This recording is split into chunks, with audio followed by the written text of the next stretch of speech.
টাকা প্রধান চালিকা শক্তি, টাকা ছাড়া যেন সব অচল। টাকা দিয়ে বিচার হয় কত উপরের বা কত নিচের মানুষ।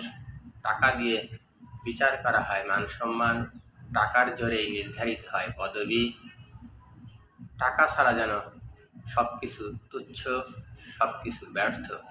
টাকা উপার্জনে ব্যর্থ হলে সে খুব কাছের মানুষের কাছেও হয় ঘৃণিত, অবজ্ঞার পাত্র, বোঝা। বাস্তবতা হলো, টাকা উপার্জনের পথ যদি অসৎ, অবৈধ হয় এবং অধিক পরিমাণে টাকা হয়ে যায়, তাহলে সেই টাকাই হবে যত বিপদের কারণ।